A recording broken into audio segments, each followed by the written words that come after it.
Chromosome B. Savoir. Idée. Réflexion. Le podcast des éditions Henrik B. Agitateur de neurones. Chromosome B. Vie perso ou vie pro, convaincre et persuader font partie du quotidien. Vous voulez vendre une idée à vos clients, à vos prospects, à vos parents, à vos enfants, à vos collègues, à vos amis, à vos employés, à votre équipe, à votre épouse ou à votre mari, à vos frères, vos sœurs, vos électeurs ou à la terre entière. Et si vous décidiez dès à présent de faire passer vos idées en toutes circonstances et avec enthousiasme? Les bonnes idées sont caractérisées par leur simplicité. Mais à quoi sert d'avoir de bonnes idées si vous ne savez pas les mettre en valeur et en parler? Comment susciter l'intérêt et créer le désir? L'enthousiasme est l'ingrédient magique qui rendra vos idées magnétiques et permettra leur transmission. C'est du moins ce dont Christophe Benoît, à force d'expérience et de succès, est convaincu. Chromosome B.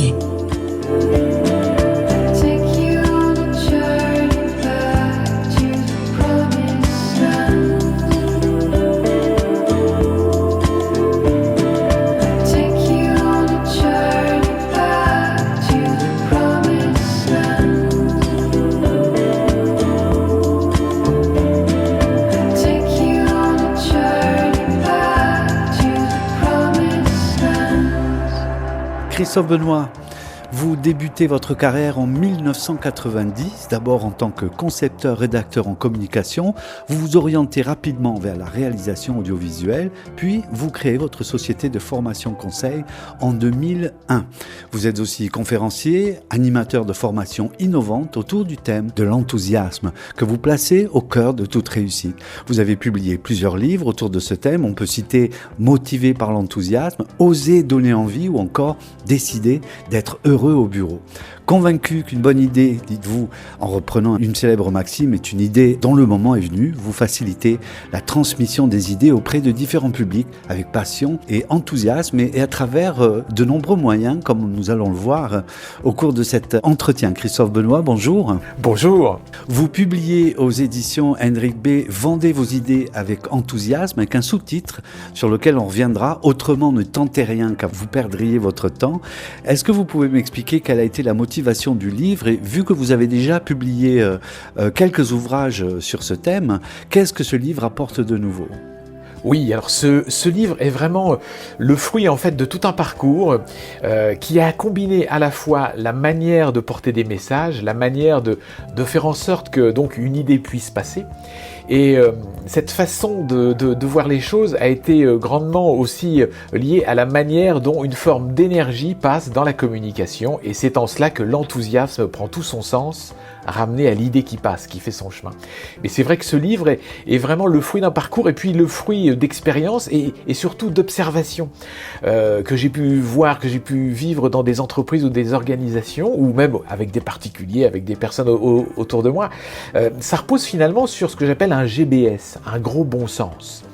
Mais ce gros bon sens qui peut être ressenti quand une idée passe, quand une idée fait son chemin, comme on dit, eh bien, ce gros bon sens, j'ai cru qu'il était bon de pouvoir le détailler, ce gros bon sens, de pouvoir le comprendre, de pouvoir l'appréhender, pour le partager le mieux au maximum autour de moi. Et effectivement, l'idée du livre était certainement la meilleure idée qui m'est apparue, puisque ça permet de structurer, de poser les choses et de partager. Alors, il y a une banane sur la couverture, on voit une banane. Vous aussi, vous avez une chaîne YouTube qui s'appelle la banane du lundi, où vous publiez des vidéos de temps en temps. On va parler de vidéos, mais c'est un autre moyen plus tard. Mais alors, la banane, ça rend votre idée un peu presque, disons, joyeuse et puis surtout accessible à tous. Il suffit d'avoir la banane. Oui, alors la banane, ô combien importante. Alors la banane, encore une fois, reliée à une forme d'énergie positive, le sourire. Et il est vrai que lorsque, comme on dit, nous avons la banane, il est tellement plus facile de faire passer les choses, de transmettre peut-être une passion, peut-être une envie, peut-être un désir, peut-être du plaisir et de la passion. La banane, c'est vraiment l'élément clé. C'est vrai que c'est très symbolique sur cette couverture, mais ça encore une fois, ça a tout son sens. On l'a dit en introduction, vous êtes formateur depuis plusieurs années autour autour vraiment du thème de l'enthousiasme. C'est assez inhabituel comme thème de formation.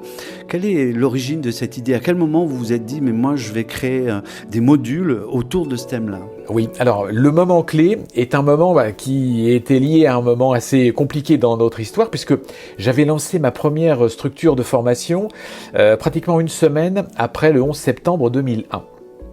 Donc on était dans un moment peu euphorique, peu joyeux, un moment de crise et de perception très négative des choses, évidemment. Et puis moi, je venais avec cette idée fondamentale de développer une structure autour de l'enthousiasme. Alors pourquoi cette idée?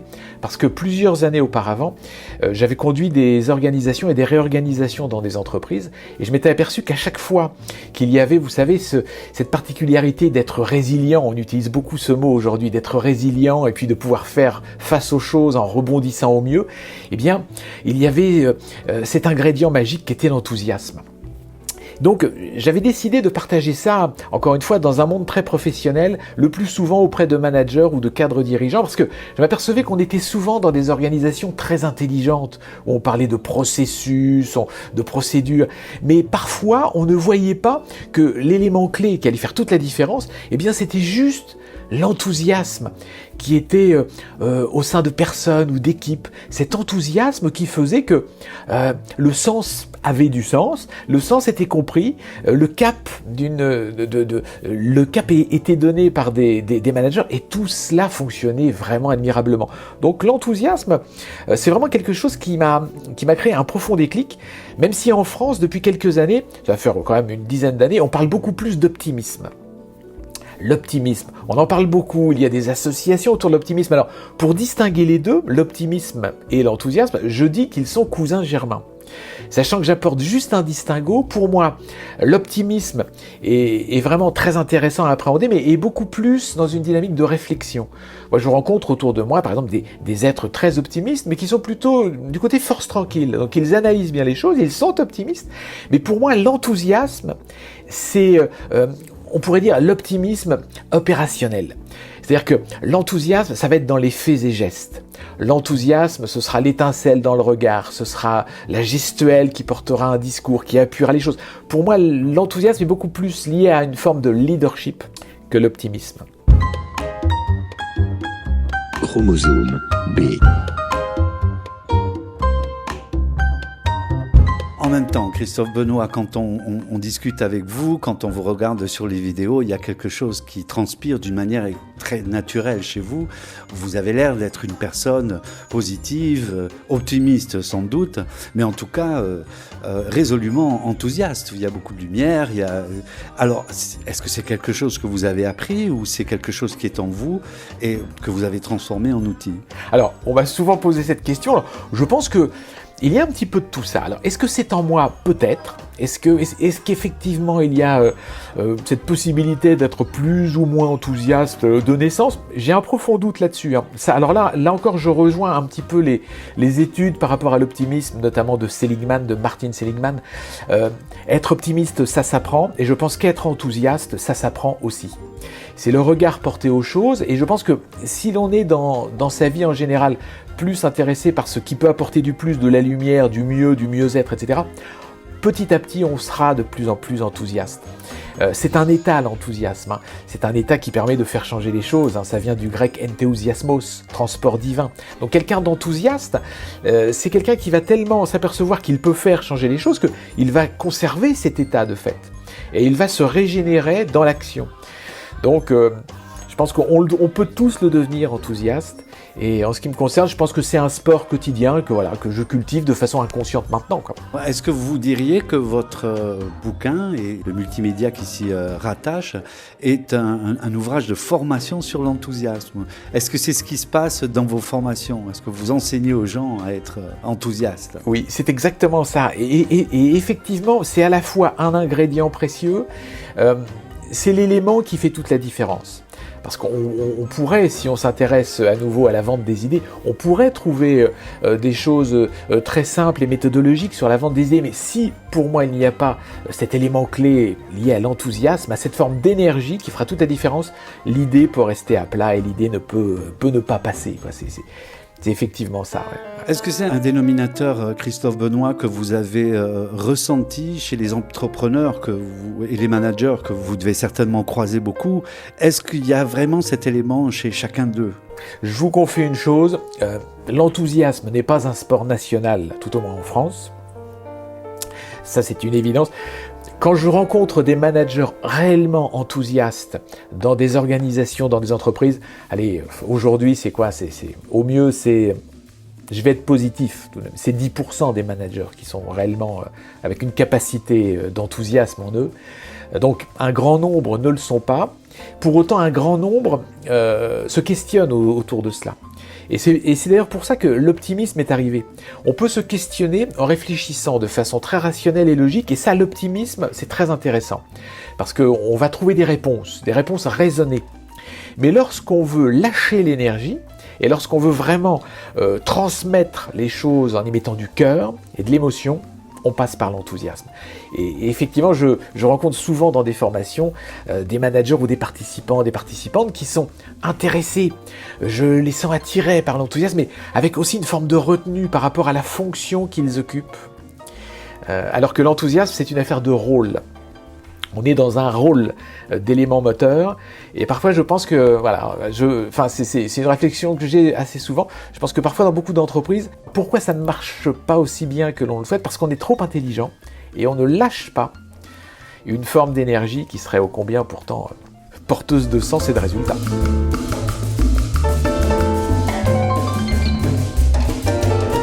En parlant d'énergie, vous dites que vous êtes un passionné de motivation et d'énergie. Une de vos vidéos s'appelle « Qui a éteint la lumière ?» Alors en plus, en ces temps, on est dans une drôle d'actualité. C'est quoi l'énergie dans le contexte de la vente d'une idée avec enthousiasme? C'est quoi cette énergie?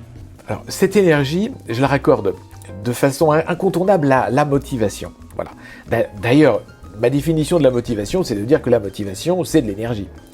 Et justement, cette énergie raccordée, encore une fois, à l'idée, c'est l'idée qui, lorsqu'elle va passer, va motiver, va attirer, va susciter un tel intérêt que les choses vont se faire de façon pratiquement, je ne veux pas dire magique, mais ce sera très émotionnel et ça créera toute la différence. Donc pour moi, ramener à l'énergie, motivation, idée, c'est un triptyque incontournable lorsque l'idée passe et fait son chemin. Christophe Benoît, c'est un bouquin sur avoir une idée et savoir quoi en faire. Comment déjà savoir au départ qu'on a une bonne idée? Qu'est-ce qui caractérise une bonne idée? Alors, la fameuse bonne idée. Alors, dans effectivement ce livre, je détaille un petit peu les particularités d'une bonne idée. Alors, déjà, une bonne idée, pour moi, doit amener du plus, du meilleur et du mieux. Alors, c'est vrai que c'est une manière de voir les choses. Peut-on vendre une mauvaise idée? Oui, certainement, mais ce n'est pas ce qui m'intéresse. Donc, la bonne idée, pour moi, va apporter du plus, du mieux, et va aussi, par sa forme, amener une forme de, j'appelle ça la grandeur et la valeur, en fait. Ça va amener quelque chose de profitable, ça va faire changer les choses. Donc c'est pour ça que l'enthousiasme n'est pas loin. Ça, ce sont les éléments qui constituent la bonne idée. Et puis il y aura aussi ce que j'appelle l'emballage de l'idée. L'emballage, ce sera la communication qui sera opérée, qui sera réalisée autour de l'idée. Donc grandeur, valeur et emballage sont les trois éléments. Ça fait un petit peu penser à du marketing qui sont totalement imbriqués dans une bonne idée.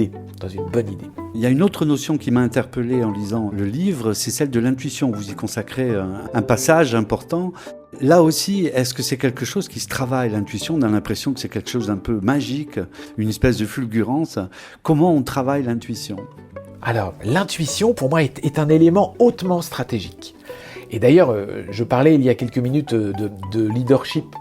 Quand on regarde d'un peu plus près tout ce qui gravite autour de la notion de leadership, on voit très vite que dans ces domaines d'influence ou de persuasion même, l'intuition a toujours sa place. Et je pense que l'intuition se travaille.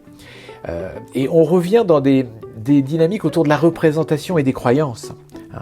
Quand on croit en la valeur de son idée, Je rappelle juste la définition du mot croyance. Le mot croyance, c'est juste la signification, c'est de mémoire, c'est sentiment de certitude sur la signification d'une chose. Voilà.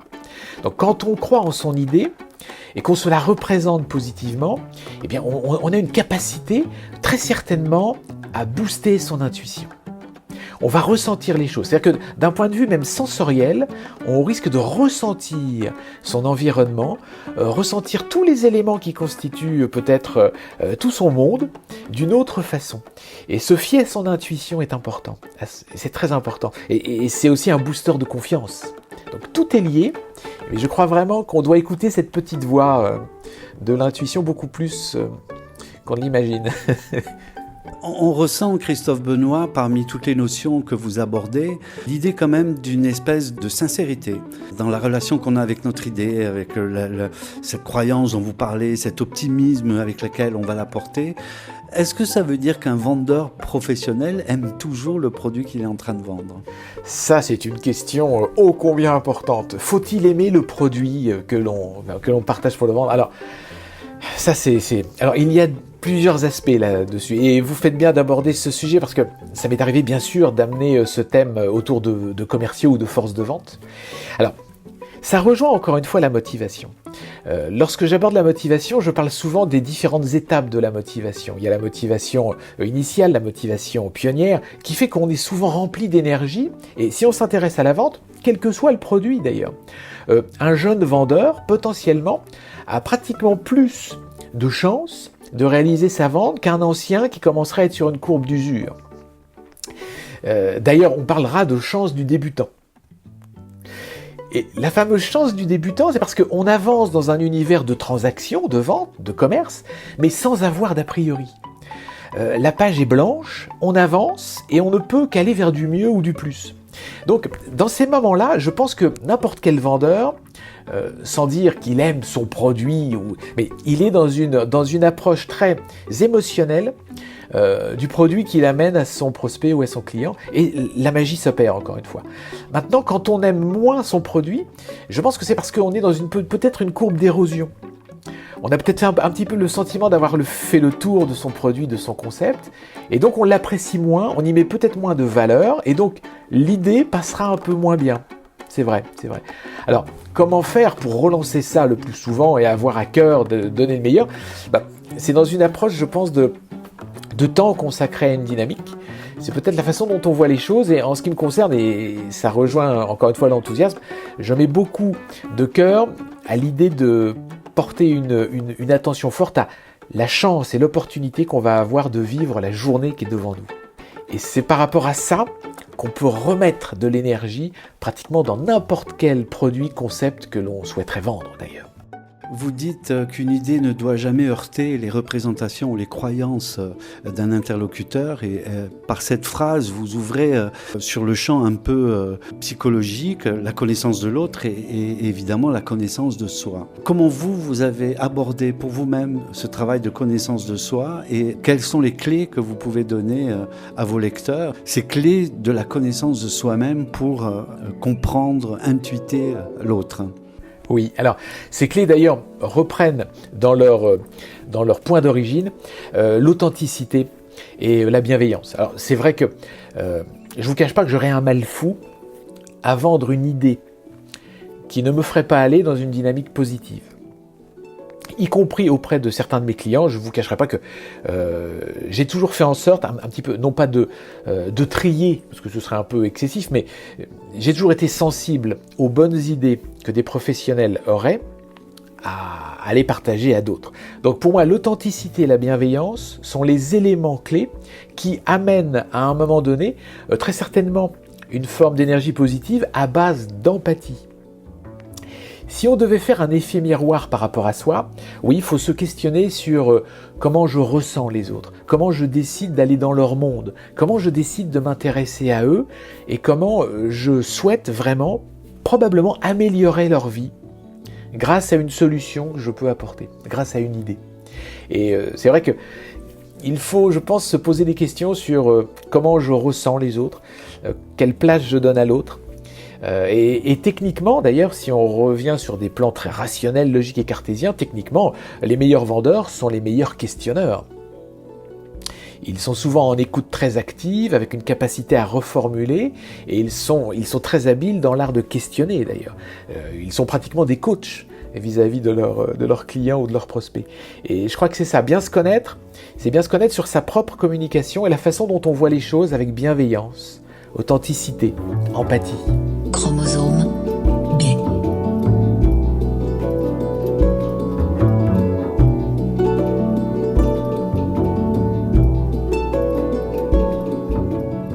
Vous parlez, Christophe Benoît, pour évoquer un peu et donner une idée à nos auditeurs de tous les territoires que vous abordez, de l'idée pop. C'est une notion qui est tout à fait intéressante. Je voudrais vous entendre en parler un peu. Oui, l'idée pop, alors effectivement, pop populaire, alors très accessible. Alors, depuis des années, nous parlons dans le monde, surtout de l'entreprise d'ailleurs, des idées SMART. Vous savez, c'est l'acronyme SMART, simple, mesurable, atteignable, réaliste, réalisable, y compris dans un temps déterminé. Alors, c'est vrai que cet acronyme SMART a beaucoup d'émules et c'est très bien, hein, je ne critique pas les objectifs SMART. Mais je pense que dans beaucoup de cas, il y en a trop. Et dans beaucoup d'organisations, on fonctionne par étage d'objectifs SMART. Et à un moment donné, on est tellement SMART qu'on a du mal à les atteindre, ces objectifs qui sont pourtant SMART. Donc moi, j'ai pas balayé cela, mais je me suis dit, après tout, une idée qui fait son chemin, qui bouscule les codes, qui bouscule les choses, qui amène quelque chose de fort, peut-être en énergie, en attention, eh bien c'est avant tout une idée pop, donc populaire. Une idée qui va séduire, une idée qui va donner envie de suivre peut-être, une idée qui va créer le mouvement. En fait, c'est ça. Et l'idée pop est une idée génératrice de mouvement qui peut dans certains cas être une idée assez radicale. Et on s'aperçoit, si on regarde les idées dans l'histoire, dans le monde de l'entreprise, le monde politique, le monde des affaires, ce sont souvent des idées pop qui ont fait bouger les choses. Donc je laisse souvent les idées smart aux gestionnaires, et en ce qui me concerne, j'ai plutôt envie de partager des idées pop. Alors, par extension, Christophe Benoît, on parle de vendre une idée. La première citation du livre, c'est celle de Milton Friedman, qui est un célèbre économiste. On pourrait penser que ce livre s'adresse surtout et avant tout aux personnes qui doivent vendre et aux managers, des choses comme ça. Or, ça peut s'étendre en fait à tout le monde. Mais vous oui. pouvez nous dire à qui vous avez eu à l'esprit quand vous avez écrit ce bouquin. Mais oui, et c'est vrai que ce livre, alors, il correspond à plusieurs cibles peut-être, et à un moment donné, je me suis dit, d'ailleurs ça fait partie un petit peu des schémas d'introduction, je me suis dit que dans une vie, on est tous vendeurs d'idées. Nous naissons pratiquement à un moment donné vendeurs d'idées, et toute notre vie durant, peut-être même tous les jours de notre vie, nous allons vendre nos idées autour de nous. Et c'est vrai que tout le monde est vendeur d'idées ou vendeuse d'idées. Et c'est vrai que lorsque je débute ce livre avec cette citation, c'est vrai que ça donne un côté très économie, très entreprise, on pourrait dire très corporate. Mais pour autant, ce livre, et on pourrait vraiment l'élargir à une cible beaucoup plus vaste que la cible dite professionnelle. C'est certain. Et j'ai souvent, dans mon parcours, noté de bonnes idées dans des sphères très individuelles, très personnelles, que j'ai vu ensuite se transposer dans des sphères très professionnelles. Alors, ça pose une question, c'est est-ce qu'il faut considérer que si nous sommes nous-mêmes peut-être bons vendeurs d'idées dans notre vie privée, nous pourrions facilement transposer ça dans un contexte professionnel? Et la réponse que j'en fais, c'est plutôt oui. Parce qu'aujourd'hui, on doit vendre aussi de la créativité. C'est pas forcément quelque chose qui se transforme directement en argent, mais il y a ça aussi, convaincre une équipe de la pertinence d'une idée. Et on puise dans votre livre toutes ces dispositions d'esprit, ces armes qu'on peut mettre de notre côté. Je voudrais parler un peu de cet aspect magnifique du livre, c'est-à-dire qu'en fait, on sort du livre et on se retrouve sur un écran vidéo, notre ordinateur ou quelque chose, et on vous voit là animer des ateliers d'une vingtaine de minutes à chaque fois où vous élaborez sur une idée. Vous pouvez nous dire comment vous avez travaillé cette idée? Oui. Alors, il y a quelques années en arrière, j'ai eu l'occasion de créer un jeu pour des managers d'ailleurs qui s'intitulait Sensory Management. Et ce jeu mettait en évidence que nous prenons une information suivant différents modes sensoriels, auditifs, visuels, kinesthésiques, etc., tous nos sens en fait. Et j'ai trouvé très pertinent, puisque l'idée s'y prêtait, et le thème de la vente des idées s'y prêtait, c'est de partager peut-être la façon dont on peut mettre en œuvre aussi une forme d'énergie quand on croit en la valeur de ces idées. Et c'est en cela que sur les chapitres clés de ce livre, eh bien, j'ai décidé d'y associer pratiquement la version audiovisuelle qui reprend les mêmes thématiques, qui reprend le même découpage méthodologique, mais en y mettant une autre forme tout simplement. Et je me suis dit que c'était pourquoi pas une idée assez intéressante de lire 2-3 pages, et puis d'aller voir cette vidéo, puis de revenir, comme s'il y avait un jeu de va-et-vient et de complémentarité dans les aspects sensoriels liés au partage du thème, tout simplement. Très bien, le mieux c'est d'inviter nos auditeurs à aller se jeter dans la lecture de ce livre. Vendez vos idées avec enthousiasme, autrement ne tentez rien car vous perdriez votre temps. Donc pour vous c'est rédhibitoire, il faut la foi heureuse en notre idée. C'est tellement plus facile, c'est tellement plus facile. Christophe Benoît, est-ce que je peux vous demander, avant de nous séparer, de me donner une citation, quelque chose qui caractérise un peu votre relation au monde, à la vie, et qui vous sert de philosophie? Oui, alors on va donc raccorder cela directement au thème du livre. Alors c'est une citation d'Abraham Lincoln. D'ailleurs, elle n'est pas dans le livre, celle-ci, et pourtant j'aurais pu la positionner, si je puis dire. Bien. C'est la suivante. « Celui qui a une bonne idée, mais ne sait pas la vendre, n'est pas plus avancé que celui qui n'en a pas. » C'est un petit peu ce que je vis. On parlait de la sphère professionnelle, c'est un petit peu ce que je vis dans des entreprises, lorsque j'accompagne des managers. C'est-à-dire que je vois souvent des personnes qui dans leur brief, dans leur relation à l'équipe ou aux équipes, ont parfois de bonnes idées, mais franchement véhiculent ce que j'appelle l'émotion de l'huître. C'est-à-dire qu'ils ne montrent rien. Ils ne montrent rien, et en plus, dans la structuration, c'est pas vraiment sexy. C'est peut-être trop smart. Et dans ces réunions que j'ai eu l'occasion de suivre ou de partager en tant que coach parfois à certains moments, je me suis dit, mais bon sang, il faudrait juste ajouter ceci, il faudrait juste y croire un petit peu plus pour que les choses avancent mieux. Donc c'est pour ça que j'ai pensé à cette citation. La forme et le fond. Christophe Benoît, merci beaucoup pour votre enthousiasme. Merci. Chromosome B. Le podcast des éditions Henrik B. Agitateur de neurones. Chromosome B. Retrouvez les ouvrages des éditions Henrik B dans toutes les bonnes librairies et sur henrikb-édition.com.